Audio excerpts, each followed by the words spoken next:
She smiled when he brought home the promotion. He smiled when he gave her an allowance. But behind that mansion door was a woman unraveling, thread by silent thread. This isn't a story about revenge. It's about a woman who burned quietly, then walked out carrying the match. Before we begin this story, let me know where you are listening from in the comments below. My name is Grace Whitmore. I'm 34 years old.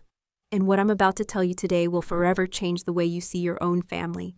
People think losing yourself happens all at once, like falling off a cliff, but that's not how it works. It happens like erosion, slow, silent, invisible, until one day you realize there's nothing left to keep you standing.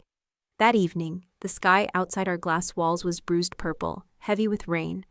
I sat curled into the corner of our living room sofa, a velvet piece Ethan insisted on buying because successful couples need expensive taste. The soft hum of the air conditioning filled the space, steady and cold, like the man I had married. My fingers traced the carved edge of our wedding photo frame, catching dust I didn't know had gathered. The picture inside felt like a cruel joke, Ethan with his boyish grin, his hand resting gently on mine. I used to believe that smile meant safety, that his hand meant partnership. Now all I felt was emptiness, a hollow echo inside a house too big for two people who barely spoke. I whispered into the quiet room, "This place is too big, and yet none of it feels like mine." It wasn't a dramatic revelation. It was something I had known for years, but only now had the courage to say out loud, even if only to myself. The front door opened. That sound, a soft electronic chime, once made my heart flutter. Now it made my lungs tighten. Ethan stepped in, smelling of expensive cologne and ambition. His suit was crisp, not a crease out of place. He didn't look at me. He rarely did when he entered a room. He walked through spaces the way a CEO walks through a lobby, like everything already belonged to him. "I got promoted," he said, voice clipped and efficient. "Congratulations," I answered, not trusting myself to say more. He lifted a brow, as if surprised I spoke at all. Then, without sitting, without smiling, without acknowledging the woman who spent the day preparing dinner he wouldn't eat, he added, "My salary is mine. You'll get an allowance." I didn't hear the rain anymore. I didn't hear the AC. I didn't even hear my own breathing. It was like the entire room froze around me. Allowance. I felt a sharp, stunning cold rush down my spine. The kind of cold that tells you something inside you has changed for good. My grip on the teacup tightened, the porcelain biting into my palm. If I squeezed a little harder, maybe it would shatter, maybe I would, but I didn't break. Not yet. I just smiled, the kind of smile women learn to perfect to survive moments like this.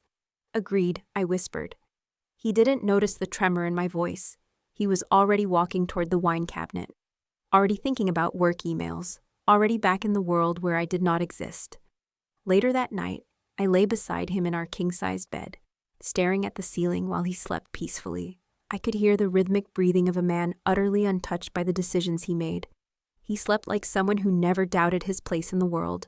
I, meanwhile, lay awake, wondering when I had stopped having one. The next morning, I went through our routine. The routine that looked like devotion, but was actually survival. I brewed his coffee, black, laid out his charcoal suit, folded his pocket square. Everything precise, everything perfect, because perfection was the only currency I had left. He brushed past me, grabbed his mug, didn't look up. "Meeting at 9, he muttered. "Have a good day," I said. He didn't answer. When the door shut, I stood still for a long moment, staring at the empty space he left behind. I waited for tears, for anger, for anything, but nothing came. I was too tired to feel. Numbness was easier. Numbness required less energy. I drifted into the guest room, the only room in the house that still felt like mine because Ethan didn't enter it. I opened the old dresser drawer and pulled out my journal. The leather cover cracked from years of neglect. When I flipped it open, I saw my handwriting, younger, rounder, hopeful. Day 12. He said he loves the way I laugh. I think this is it. I think I found my forever. I turned the page. Day 103. He's busy lately. I think it's the new project. I should be more understanding. Another page. Day 294. He forgot my birthday. He said it slipped his mind. I shouldn't take it personally. Another. Day 510. He doesn't look at me the same. Or maybe I'm not the same. I closed the journal before I reached the darker entries. Some truths weren't meant to be reread. That afternoon, I wandered the house, noticing things I had ignored for years. How every piece of furniture was something he picked. How every decision was something he made. How every space felt curated to impress others, not comfort me. I ended up in the master closet, staring at row after row of his tailored suits. My dresses, shoved to one side, looked out of place among them. Soft fabrics lost between walls of structured masculinity. I touched a sleeve of a dress I hadn't worn in 2 years. Who was the woman who bought this? Where did she go? I stepped in front of the mirror. The woman staring back at me didn't look unhappy. She looked erased. Her eyes were dull, her shoulders tense, her smile timid, as if afraid to take up space. I whispered to her, "When did you disappear?" Silence answered, the same silence I lived with every day. Ethan came home late. I heard the door open, heard him pour a drink, heard him sigh like carrying the world alone exhausted him. He didn't come to find me. He didn't ask about dinner. He didn't ask about me. I stood in the hallway and watched him from a distance. The man I once loved looked like a stranger wearing my husband's face. Strong, confident, efficient, and emotionally vacant. Something inside me shifted, barely perceptible, like the first hairline crack in glass. But once a crack forms, it only grows. I realized I wasn't afraid of losing him. I was afraid of losing myself. And for the first time in years, I thought, this isn't living, and I can't keep dying like this. I didn't know it then, but that night, the night he told me I would get an allowance, was the night I took my first step out of the gilded cage I had once confused for a home. Not loudly, not defiantly, but quietly, the way rebirth often begins. Cruelty doesn't always shout. Sometimes it speaks in polished tones and curated smiles. Sometimes it comes wearing a pearl necklace and leaves behind a perfume trail of condescension. A few days after Ethan told me I'd be getting an allowance, I heard the front door open mid-morning, unannounced. I didn't need to look up. The scent of bergamot and powdered judgment hit me before I even heard her voice. "Grace, darling," Claire said as she entered with her signature breeziness. "You didn't answer my text, so I assumed it was fine." She was already halfway into the living room before I could form a reply. Behind her, Isabel followed, sunglasses still on inside the house, dragging a Louis Vuitton duffel across my freshly vacuumed floor. "We just thought the house needed a bit of fresh energy," Isabel added, giving the hallway a once-over. "It's been looking a little stale." The bile rose in my throat. I swallowed it, like I always did. Claire removed her gloves with theatrical flair. "I've brought some new centerpieces. Your dried florals are lovely, of course, but they lack vitality. You understand." I smiled, tight and trained. Of course. Ethan arrived an hour later, kissed his mother on the cheek, and poured her a glass of wine. "Did you tell Grace you'd be dropping in?" he asked, though his tone wasn't curious. It was performative, like everything else with him. "Oh, don't be silly," Claire laughed. "She always makes room for family. That's what wives do." Wives. Not women, not people. Wives. Like roles in a play, costumes we wear to keep the show running. By afternoon, my living room had been dismantled. The soft gold throw pillows I loved had been replaced with stiff navy ones Claire claimed were timeless. Isabel swapped out the lampshades. One of them broke during her handling. She didn't apologize. She just said, "Good, that thing was tacky anyway." They poked at my bookshelves next. Claire plucked a memoir I loved off the shelf and raised a brow. "Oh, Grace, still reading these emotional pieces? Don't you want to grow out of these little indulgences?" I said nothing. Just stood there like a fixture in the very home I decorated, being stripped down one detail at a time. It wasn't the insult itself. It was the erasure. Like I was a decorative mistake being quietly edited out. That evening I cooked, because that's what I always did when they were around.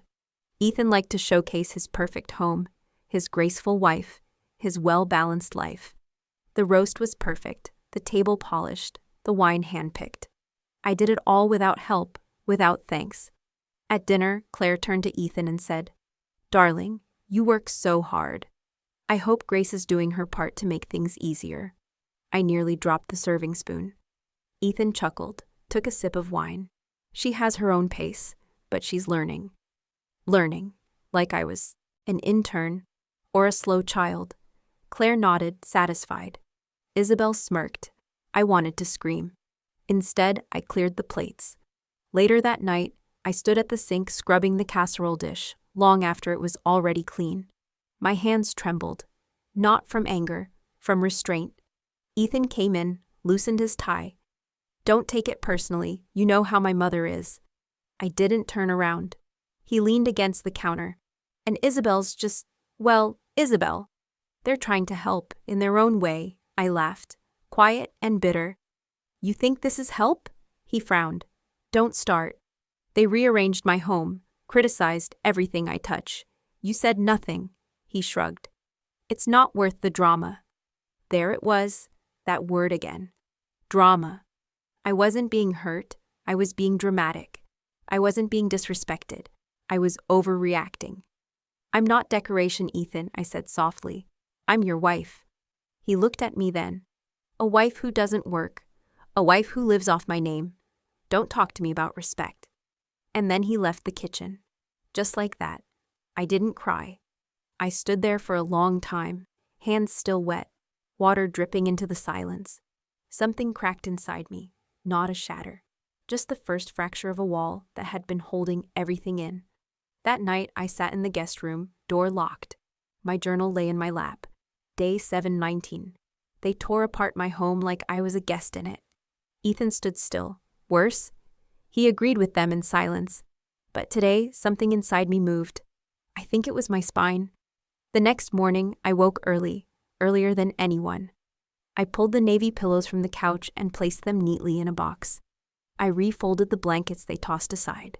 The dried florals returned to their vase. My books, yes, even the emotional pieces, went back in alphabetical order. I rehung my grandmother's artwork in the hallway, the one Claire insisted looked too handmade. It was mine. That was enough. When Claire came down and saw the living room, she stared. I thought we'd updated this.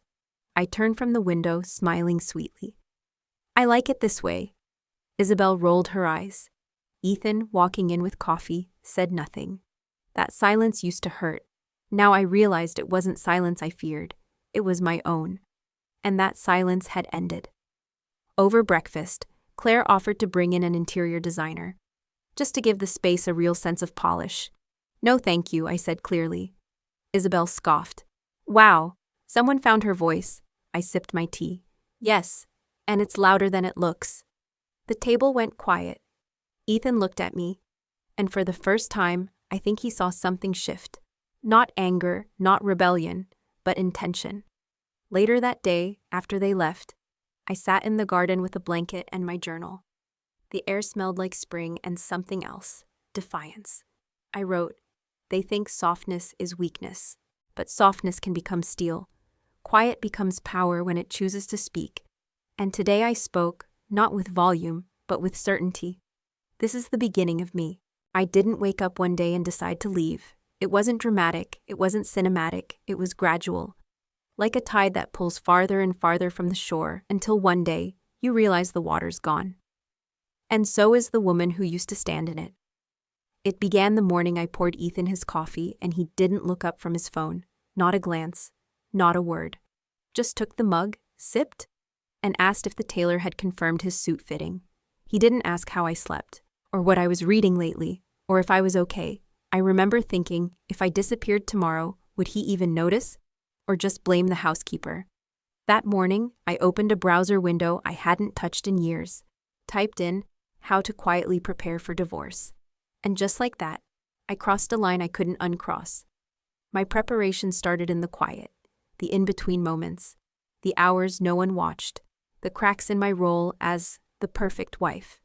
I began waking up at 3 a.m. every morning, without fail. Ethan thought it was insomnia. Hormones, he said once. You should drink more magnesium tea. I smiled. Said I would, but I didn't need tea, I needed clarity. And clarity only came in the dark. When I wasn't pretending, when he wasn't watching, when the house finally stopped holding its breath. I tiptoed down the hallway, bypassed the creaky floorboard near the master bathroom, and entered the guest room. My sanctuary now. Behind an old blanket box sat my old laptop, the one with the broken hinge, the one he never asked about. I powered it up and started creating what I would later call the plan. The plan had no headline, no manifesto, just bullet points. Check deed ownership, investigate joint accounts. Open private bank account. Find legal representation, collect all passwords. Backup marriage receipts, literal and emotional. It was meticulous. Not because I feared him, but because I knew the man I married only respected strategy. The first time I accessed our joint finances, my hands trembled. Not from guilt, from rage. Tucked inside our statements were transactions labeled business meals that totaled more than what I spent furnishing the nursery we never used. There were international charges, wire transfers, expense reports, all things I had never seen. All things he never thought I'd be smart enough to notice. He was wrong. I documented it all, printed, annotated, scanned, stored the originals in a manila folder I labeled crockpot recipes. Filed right between slow-cooked lamb and lemon chicken. He'd never find it. Because Ethan didn't just underestimate me. He never even looked. Next came the legal side. I found Mr. Dalton through a women's network for high-net-worth divorcees. A forum where no one used last names, but every post bled with quiet grief and steady revenge. Dalton was calm, methodical, unshakable. He didn't ask why I stayed. He asked, "Do you have access?" "Yes." He nodded. "Then we'll do this on your timeline. Controlled, documented, silent." I liked him immediately. He taught me how to protect myself, legally and financially. He gave me words like spousal leverage and quiet exit clause. Every term sounded like breath in my lungs. I started storing my backups across the house. USB number 1 in a tampon box. USB number 2 in a flower container. I knew Ethan wouldn't open USB number 3 inside an old necklace case, buried in the back of my closet. Every day, I added one more line to my exit plan. Set up P.O. box, create burner email. Meet with forensic accountant, move grandmother's heirlooms into storage. Every day, I lived a double life. Wife by day, ghostwriter of freedom by night. And yet, some days, I still question myself. Not the facts, not the evidence, but the ache. Because leaving Ethan didn't just mean leaving a man. It meant leaving the last version of myself who still believed in him. That version used to make grilled cheese on rainy days. She used to run to the door when he came home. She used to write poems in the margins of his planner, thinking he'd find them romantic. He never did. He'd scribble over them, replace them with appointment times, erase them without knowing he was erasing me. One afternoon, I found a folder in his desk, labeled Future Assets. Inside were plans for a vacation home in Aspen, drawings, budget estimates, timeline projections. No mention of me. He had drawn a future I didn't exist in. And that's when I stopped hoping for answers. I started building my own blueprint. Not a home, a way out. Still, I played my role. I packed his lunches, smiled at his colleagues, clapped politely at his speeches. I asked him how his day went, even when he never asked mine. I gave him everything he expected, because that was the key. The cleaner I played the part, the easier the exit. One night, while folding his shirts, he glanced over. "You've been quiet lately." I didn't look up. "Just tired." He nodded. "You should get some rest. You're always overthinking things." That sentence used to make me question myself. Now, it made me smile, because he still thought I was overthinking. He didn't know I was already 10 steps ahead. I wrote myself a letter. I folded it neatly, tucked it into the bottom of my desk drawer. It read, "Grace, in a few weeks, you'll do something women spend their whole lives too afraid to try. Choose yourself. You'll leave a man who thought your silence meant loyalty. You'll walk away not with bitterness, but with knowledge that you were never lost, just waiting." I started humming again, in the kitchen, in the garden, sometimes even in the hallway when I thought I was alone. I didn't recognize the melody, but it felt like a heartbeat. And for the first time in years, it was mine. Red beans, that's what I chose, not steak, not roast lamb. Not the overcomplicated truffle risotto Ethan pretended to love, because it sounded expensive. Just red beans. The very first meal I ever cooked for him. Back then, it was a gesture. A homemade bowl of comfort in a one-bedroom apartment with paint peeling from the ceiling and music playing from my phone speaker. He told me it was humble, perfect. Said it reminded him of home. Said I reminded him of home. So, I made it again. Not for nostalgia, but for war. It was a Wednesday, one of those painfully ordinary days that feels like it's waiting to erupt. I spent the afternoon cleaning a house that was already spotless, re-ironing linen napkins we hadn't used in months, scrubbing copper pans until they glowed like gilt. I moved through the kitchen slowly, methodically, soaking beans, chopping aromatics, simmering them in chicken stock laced with thyme and bay. The scent filled the house, sweet and earthy, comforting, dangerous. I wasn't cooking dinner, I was building a trap. Ethan arrived late, as usual, talking loudly on his phone as he walked in the door. No hello, no kiss on the cheek, not even a glance. He ended the call and tossed his keys on the marble console with the clatter of someone who expected others to clean up after him. Something about the way he exhaled, like the house owed him peace, made my stomach twist. "What's that smell?" he said, wrinkling his nose as he stepped into the kitchen. "Dinner," I replied. He approached the stove, looked into the pot, and frowned. "Beans?" "Red beans," I said. "I thought we could go back to basics tonight." He gave a short, dry laugh. "Back to basics? Did we run out of money?" I looked at him. He wasn't joking. We sat down at the dining table, not the formal one in the great room, just the modest four-seater near the bay window where we used to eat before life became a show. I'd set it intentionally, no silver chargers, no wine decanter, just 2 clay bowls and folded napkins. He stared at the bowl like it was an insult. "This is it?" "Yes." He took a bite, chewed, then gave me a flat look. "It's fine. Kind of bland. Did we run out of salt too?" I didn't answer. Instead, I took a small, slow spoonful. The beans were tender. The flavor was perfect. My throat tightened, but I swallowed. "You don't remember," I said. "What?" "This meal, the first time I cooked for you." He paused, squinted at the bowl like it might trigger a memory. "Was it? Huh, I thought you made pasta." I didn't speak, because I didn't need to. That's when his mother called. He picked up immediately, no hesitation, no consideration. I listened to his voice dip into that familiar performative tone. Part golden boy, part poor misunderstood husband. He glanced at me mid-conversation and said, "Yeah, she made some beans or something. Very vintage. I think she's going through a phase." A pause, then laughter. And just like that, he turned his back to me, again. When he hung up, he returned to the table, still smirking. "Sorry, she wanted to talk about the Aspen trip. I told her you probably won't be into it." "Why not?" I asked. He shrugged. "Well, it's a business thing. Fancy dinners, big clients. Not really your scene." He didn't see the flicker in my eyes. Didn't hear the scream buried behind my silence. Didn't realize that this wasn't dinner. It was a reckoning.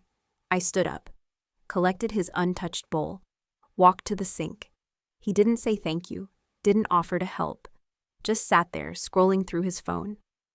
"You know," I said quietly, "there was a time when you said this was your favorite meal." "People change," he replied, without looking up. "No," I said, "they just get better at hiding what they always were." He looked up then. "What's that supposed to mean?" I met his gaze. "It means I made this meal for 2 reasons. 1, to see if there was any part of you that still remembered who we used to be. And 2, to confirm that you don't." He scoffed, stood up, walked toward me. "Okay, are we really doing this over beans?" "No," I said. "We're doing this because you've forgotten everything that matters." He rolled his eyes. "Jesus, Grace, I work all day. I make money so you can stay in this perfect little house and make your nostalgia meals. And now you want to punish me because I don't remember some soup from 10 years ago?"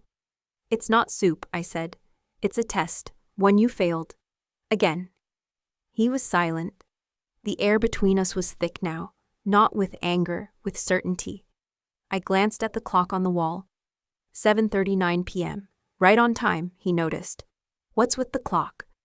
I just want to make sure I'm ready when the doorbell rings. His eyes narrowed. What doorbell? And then, as if summoned by the tension, it rang. Once, twice. He looked at me. Are we expecting someone? I didn't answer. He walked to the door and opened it. Standing there was Mr. Dalton, my attorney, impeccably dressed, calm, unshakable. Behind him, a notary and a courier. Each step was premeditated, rehearsed, precise. Ethan blinked. Can I help you? Mr. Dalton smiled. Actually, I'm here to help your wife. Ethan looked at me. I had never seen confusion harden into fear so quickly. What is this? He asked. I walked over, slowly, and handed him a white envelope. Inside, a pre-notification letter, a full disclosure demand, and the first pages of a prepared separation agreement. Ethan's lips parted, but no words came. You once said this house was your castle, I told him. But you forgot that I built the foundation. I painted the walls. I paid the mortgage for 2 years while you were finding yourself. He opened his mouth to speak. I raised a hand. Dinner was for me, I said gently. Yours is on its way. There's a moment, a precise moment, when silence becomes louder than words. For me, it happened just after Ethan tore open the envelope. Not with hesitation, no. With entitlement. As if assuming anything addressed to him, even when handed by my lawyer, would hold more praise, more privilege. His fingers broke the seal. His ego broke the rest. Mr. Dalton stood beside me, quiet but firm. A presence carved from marble and contracts.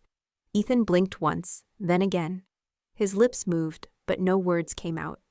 That was the moment, the silence, and then, the unraveling. What the hell is this? He finally managed. Voice rising too fast, too sharp.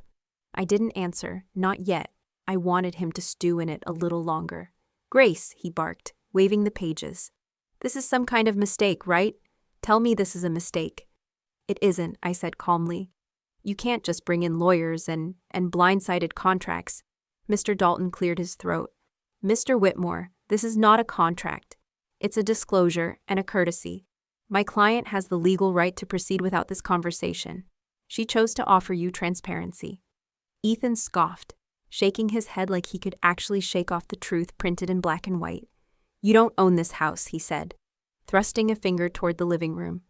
Actually, Mr. Dalton interjected, she does.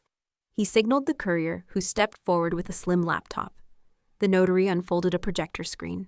With a few keystrokes, our world turned into a courtroom, and I was no longer the defendant. The first slide appeared on the screen. Title, Property Deed. 57 East Glenhaven Lane. Underneath, in bold black letters, owner, Grace M. Whitmore, dated, signed, stamped by the county, 5 years ago. Ethan took a step back. This is photoshopped, he said weakly. Mr. Dalton clicked again. Next slide. Vehicle registration, Mercedes GLS 580 owner, Grace M. Whitmore.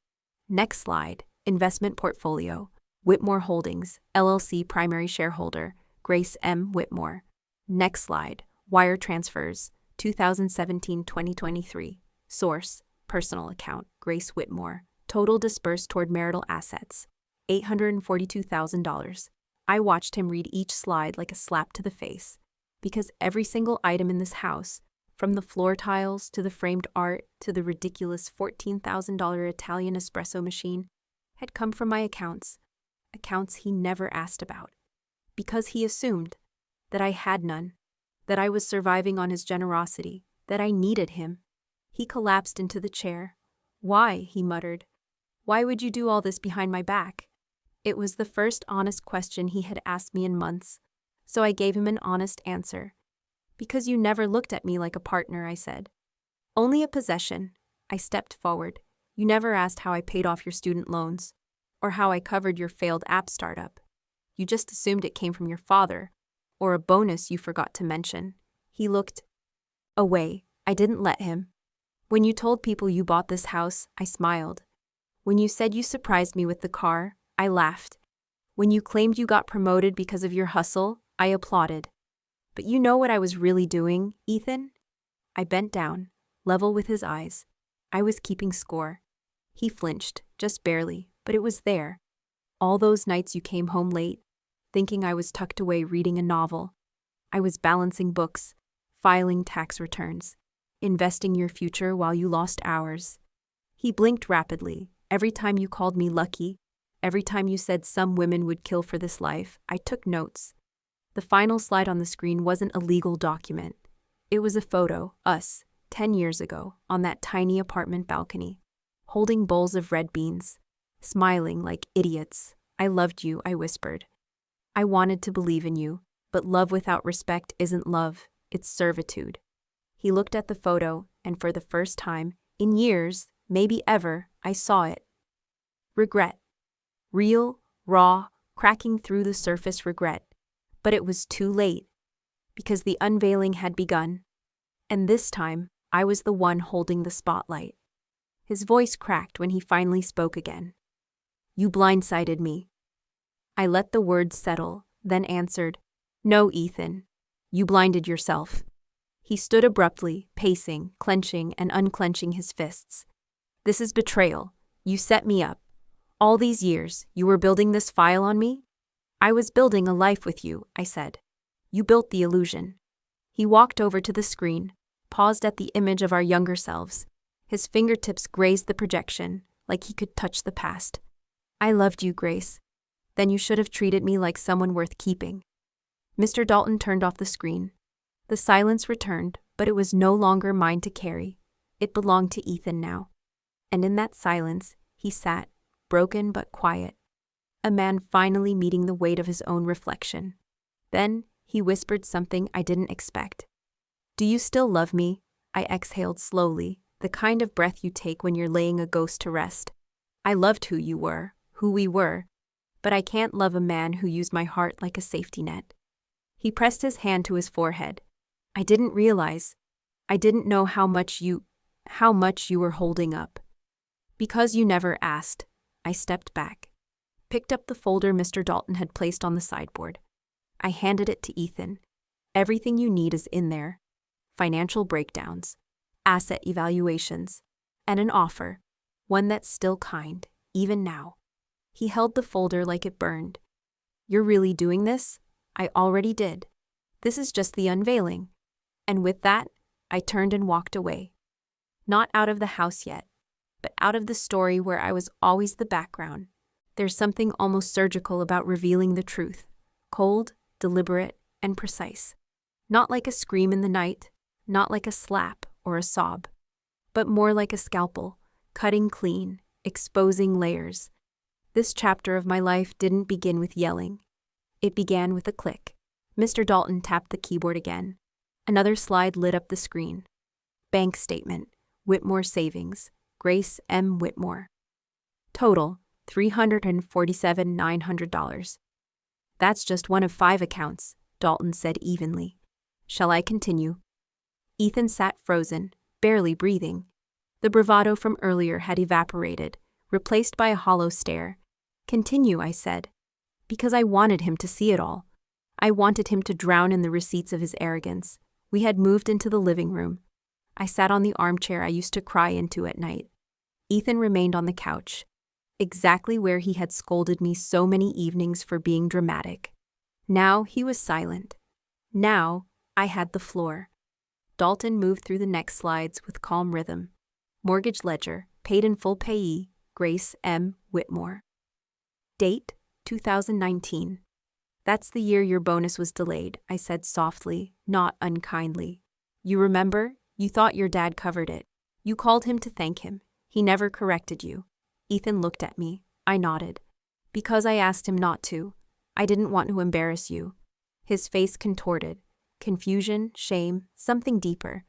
Why would you do all of this without telling me? I leaned forward. Because every time I tried, you shut me down. You laughed. You told me not to stress my pretty little head. Dalton changed the slide again. Company investment transfer. Horizon Tech. Solutions amount, $220,000 source. Whitmore Holdings, LLC recipient. Ethan Whitmore's employer. Ethan's mouth opened. Wait, you were the investor? I tilted my head. Not just an investor. The majority stakeholder. He looked stunned. Like the air had been knocked out of him. But they made me partner. They said I earned it. You did, I said. Eventually. But the opportunity came because I bought your seat at the table. He didn't speak. Couldn't. I let the silence thicken. And then I got up, walked over to the window, looked out onto the lawn I had paid to resod, remembered all the times Ethan took phone calls there, bragging to colleagues about his property, his house, his empire. I turned back to him. Ethan, do you know what hurt the most? He looked up slowly. It wasn't the condescension, or the lies, or even the way your mother rearranged my kitchen and called it hers. It was hearing you tell your friends, "Grace is lucky. She married well." His eyes dropped. I was lucky, I said. Lucky enough to believe in love. Unlucky enough to watch it rot. Dalton closed the laptop. The notary packed the projector. It was done. No more slides. No more evidence. Just truth, hanging in the air like smoke after a fire. But I wasn't done. Ethan broke the silence. So what now? You. Just walk away. I walked over to him, sat across from him. I searched his face for the man I once fell in love with. He was there, faint, faded, but there. Not yet, I said. There's still something you need to see. I pulled out a folder. Inside were handwritten notes, journal entries, years of me trying. Letters I never sent. Spreadsheets I maintained. Budgets I sacrificed. Receipts I kept, all cataloged. Proof that this wasn't revenge. It was survival. You thought you were the builder, I whispered. But I was the blueprint. His hands trembled as he held the folder. Grace, I didn't know, I swear. I just thought you were happy. I was pretending. Because I loved you, and because I didn't want to break you. He looked up. But now? Now I won't break for you either. As I stood, Ethan did too. He reached for my hand. I let him hold it. But only for a moment. I'm sorry, he said, barely above a whisper. I nodded. I believe you, but apologies don't fix architecture. This house may look perfect, but the foundation is cracked. He looked like he wanted to say more, that old charm in his eyes, trying to work its way back in. But I had outgrown it. Do you know the real irony, Ethan? I asked quietly. He shook his head. You thought I was clinging to you. All these years, you thought you had me trapped in your world. But really, it was the other way around. He blinked slowly, lips parting. I created this, every inch of it. Not to trap you, but to protect what we had. But I can't protect someone who won't fight beside me.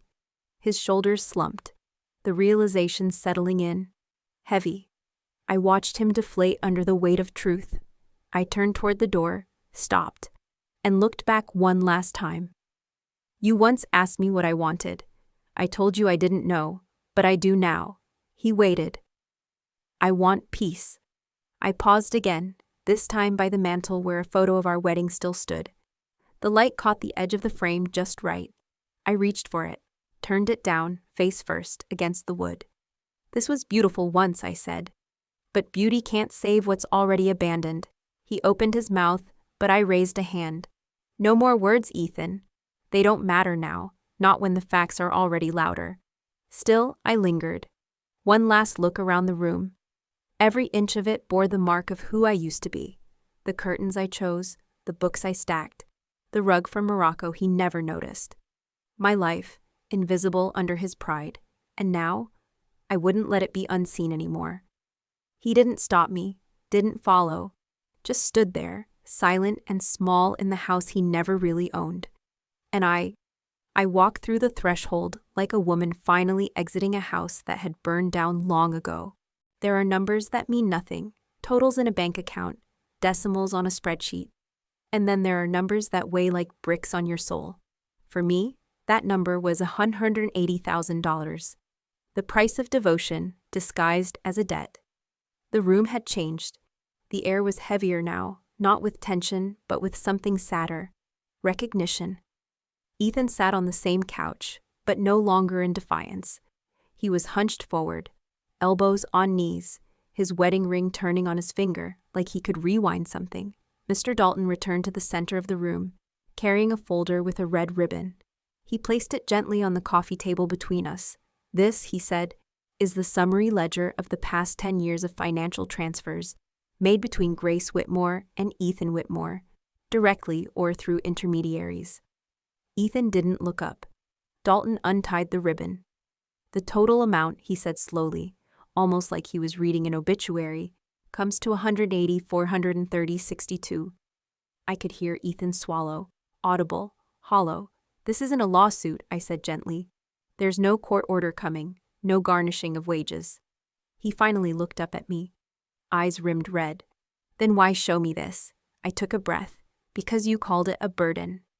I rose and walked slowly to the bookshelf, pulled out a leather-bound notebook. It had dog-eared pages and smudged ink. It smelled like my late nights and my early mornings. I opened it and placed it beside the folder. Every transfer is cataloged here, not for accounting, but memory. Because every dollar came with something more. I pointed to the first entry. March 2nd, 2014, $2,500. He forgot our anniversary. I paid off his car note so he wouldn't lose it. The next, June 15th, 2015, $12,000 loan for Ethan's business pitch. Said he needed it by Monday. I canceled my art class to help. And again, November 9th, 2017, $38,000 down payment on his office space. He said this would finally make him a provider. More entries followed, each one with its story. The time I used my savings to pay for his father's surgery. The time I worked weekends to support him while he chased a failing startup. The designer suits I helped him afford when he first met the board. The anniversary trip he gifted me, paid with my own card. These weren't debts, I said. They were offerings, acts of love, belief. Ethan stared at the book as if it might catch fire in his lap. Dalton remained silent. He knew this was no longer his stage. I sat down again. You know what that money really bought? He didn't answer. Your confidence, your sense of purpose, your ability to look in the mirror and say, I am the man of this house. He winced. And I never once asked you to pay me back, I said. Because I believed in the return of love, not interest. He whispered, barely audible. I never asked for it. Dalton, ever precise, finally spoke. You never needed to. She paid because she loved you. And you repaid that love? With contempt, I finished. My voice didn't crack. Not anymore. With silence, with control. With a smile that turned into a smirk. Ethan shook his head. I was blind. I didn't see any of it. You chose not to see, I replied. Because if you acknowledged it, then you'd owe me something you couldn't afford. He dropped his head into his hands. Grace, I don't know how to fix this. You can't. And you don't have to. I'm not asking for reparations. I'm asking for recognition, for truth. The folder remained on the table, but it felt heavier now, like a confession that had taken physical form. I don't want the money back, I said. I want the truth recognized. He rubbed his temples. And what is the truth, Grace? That I'm a monster, that I used you. No, I said. The truth is simpler than that. You were loved more than you realized. And you broke the one who loved you trying to become the man you thought the world needed. He let out a strangled laugh. I thought I was doing it all for us. You were doing it for your image, for your pride, for the applause. He flinched. I didn't mean to. But you did. And intention doesn't erase impact. He looked up slowly, like a man surfacing after being underwater for too long. Can I keep the book? I shook my head. You can keep the folder. The book stays with me. He nodded, almost grateful. We sat like that for several minutes. Two people who had once built dreams from whispered promises, now facing the ruins with nothing left to hide. You know, I said, I don't regret giving it. Not 1 cent. He looked at me, eyes glistening. Why not? Because it taught me who I am, and it showed me who you chose to be. He nodded slowly. And who is that? I smiled, bittersweet. Someone who survived loving someone who couldn't love her back the same way. He reached for the ribbon, rolled it between his fingers. Did you ever think we had a chance at something real again? I paused. I think, I said softly. If you had seen me for who I was, not what I could give you, we would have had the world. Before I left, I placed something else on the table, a small box wrapped in worn velvet. What is this? He asked. Open it when you're alone. It's not a threat. It's a memory. He nodded, hesitant. As I reached for my coat, he whispered, Grace, I don't deserve your kindness. I turned, looked him in the eyes, and said, no, but I do. And with that, I walked away. That night, I didn't cry, because the numbers were no longer just numbers. They were the proof that I had once loved someone fully, bravely, and without condition. And sometimes the highest form of closure isn't compensation, it's clarity. And clarity is priceless. There is a moment when silence becomes more powerful than shouting, when stillness screams louder than fury. That moment had come. The morning after the ledger was placed between us like a tombstone, I returned, not to reconcile, but to reveal. Ethan didn't expect me. He opened the door with a look caught between guilt and hope. Behind him, the house remained the same, tidy, staged, hollow, a museum of a marriage. I stepped in without waiting for an invitation. We need to finish this, I said. He nodded, stepping aside. In the living room, I placed a single USB drive on the coffee table. A small object, but one that carried the weight of a decade. What is that? He asked. Your final test. I sat across from him, same as the night before, but this time the air felt surgical, sterile, precise. Do you remember when you got your promotion 6 months ago? He nodded slowly. Do you know who facilitated it? Who recommended you to the board? Who invested in the firm that made your position possible? He blinked. The board made that decision. I earned that on my own. I tilted my head. Did you? I clicked the remote. The television screen came to life. It displayed a series of documents, investment summaries, stockholder memos, anonymous votes. At the center of it all, a silent partner. Me. Ethan leaned forward, eyes darting across the screen. Wait, this can't be. Grace, you. I was the one who injected capital when the company faced restructuring. I knew they needed liquidity. I made sure they received it. In return, I requested only one thing. That you be evaluated for the promotion you were chasing. You bought me a job? No, I bought you a choice. What you did with it was up to you. He sat back, stunned. Why? Why would you do that? To see if power would make you better, or worse. The silence that followed was brutal. You could hear the tick of the wall clock like a metronome counting down the end of something. Ethan stood, walked to the window. He stared out, his reflection ghost-like against the glass. I thought I was finally enough, he said. I thought I was building something for us. You were building a monument to yourself, I replied. And I watched you lay every brick. I watched how you treated the assistants, how you spoke to the interns, how you spoke to me. He turned. So all this was a trap? No, I said. It was a mirror. I stood and walked toward him. You could have used that promotion to uplift others, to show gratitude, to restore balance in our relationship. Instead, you wielded it like a sword. He looked at me then, not with anger, but with something more dangerous. Regret. I didn't know, but now you do. I placed a final envelope on the table. Inside was a document, a full divestment form. My silent partnership was dissolved. The money withdrawn, the shares liquidated. You're on your own now, I said. So that's it? No. He looked up. This, I said, is your beginning, or your end. I won't decide that for you. I took a long breath. You spent years chasing validation, status, power. I spent years giving you my strength so you wouldn't fall apart. And the moment you thought you didn't need me anymore, you erased me. He moved to speak, but I raised a hand. Let me finish. I gave you everything. Not because you deserved it, but because I hoped you'd grow into the man who would. He swallowed hard, eyes watering. And I failed. I nodded slowly. Yes, but now you get to decide what comes next, without me as a crutch, without me as a cover. The air between us felt final. He dropped his gaze. I don't know how to come back from this. That's not my burden anymore. I reached for my purse, paused at the door. One last thing, Ethan. Power doesn't corrupt.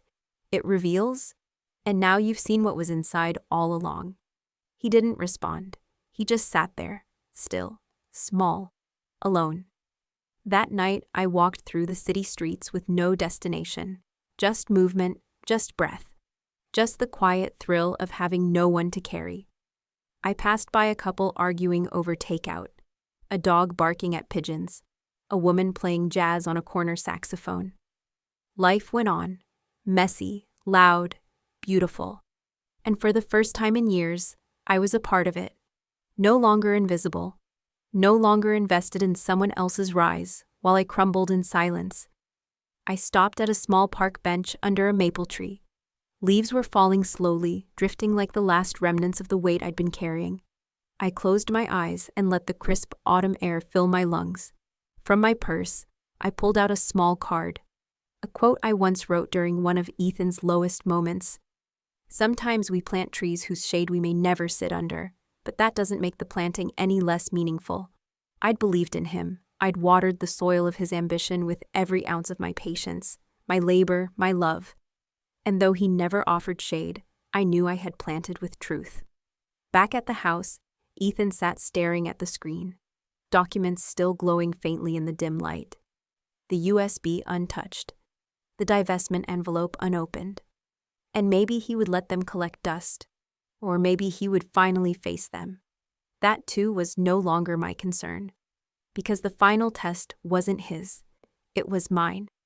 To love without losing myself, to give without disappearing, to let go without guilt, and to walk away, not with bitterness, but with breath. Forgiveness is not a currency. It cannot be earned by guilt or repaid in tears. It is not a gift we give to the deserving, but to ourselves. When we are ready to let go of the weight we never should have carried in the first place. I didn't plan to see him again.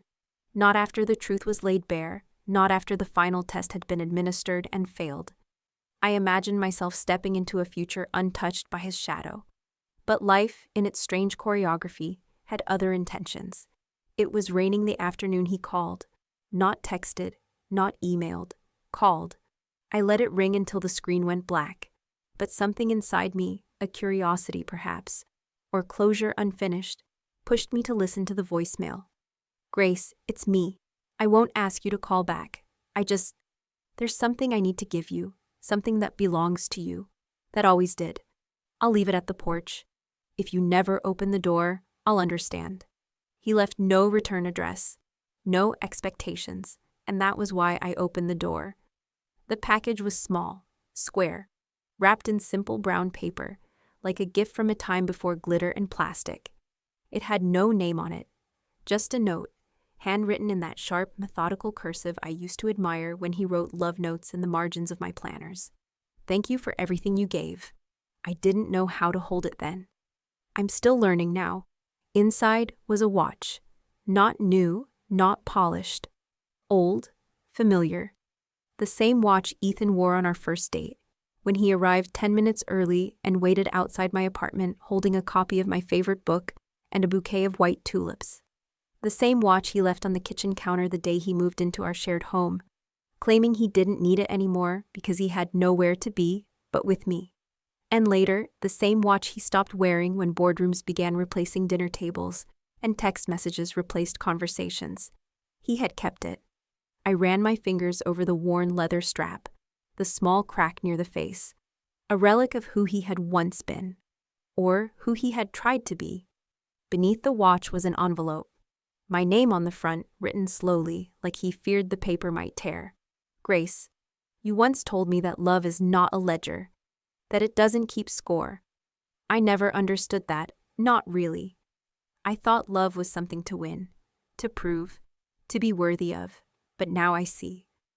Love is shown in the quiet sacrifices, the early mornings, the way you used to pack my lunches when you had a migraine, the way you believed in me when I didn't deserve it, the way you never threw my failures in my face, even when I made you feel small.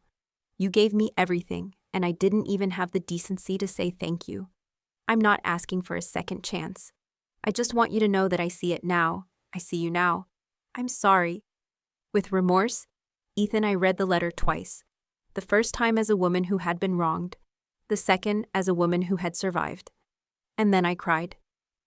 Not because I wanted him back, but because I had waited so long to be seen. And though it had come too late to save us, it had arrived just in time to free me from the echoing question that had haunted every quiet night. Did it matter? Did I matter? Yes, I did. I didn't call him. I didn't write back. Instead, I placed the watch on my windowsill, next to the tiny bonsai tree I'd been tending every morning. The tree had struggled at first. Its leaves yellowed, its branches drooped. I thought it might die. But day by day, with water, light, and patience, it grew, just like me. Forgiveness wasn't a door I opened for Ethan. It was a garden I tended inside myself, quietly, steadily, with no audience but my own soul. Some mornings, I would sit by that windowsill and stare at the watch ticking softly, next to the growing bonsai. Time, once a cruel thief, had become an ally. It no longer reminded me of what I had lost, but what I had reclaimed. A week later, I walked into the courthouse, not for a battle, but to sign the final documents. Divorce. It was not a word I feared anymore.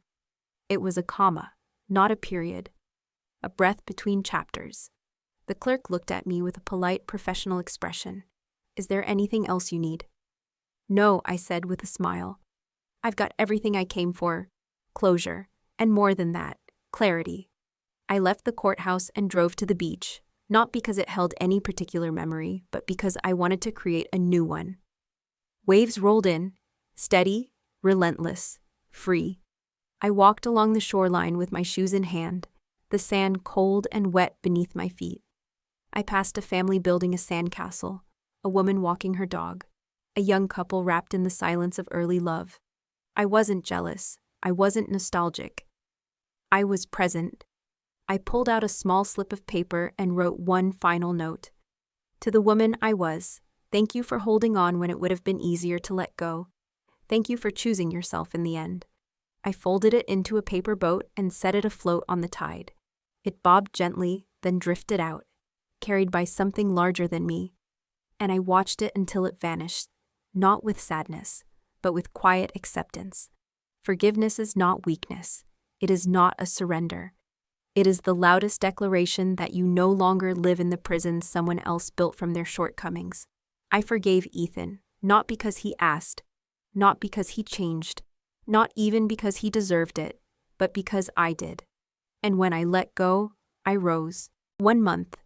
That's how long it had been since I signed my name and closed the chapter of us. 30 days since I stood in front of the mirror and didn't see a wife, or a martyr, or a ghost. Just grace, no prefix, no hyphen. Just me. It was morning, the soft kind. One where the sun filtered through linen curtains like liquid gold, and even the dust floating in the air looked gentle. Jazz spilled from the record player in the corner, warm and grainy, Chet Baker, I think. I was barefoot in linen pants, holding a cup of chamomile tea with both hands like it might steady me, though I no longer needed steadying. I had begun painting again, not because I needed to sell or impress or survive, but because I wanted to remember what it felt like to create without permission. The canvas in front of me was a mess of blues and greens, layered like ocean currents. No plan, just movement, like breath, like healing. The studio was mine. The brushes smelled of turpentine and freedom. There were no closed doors, no voices behind me muttering about mess or order or waste.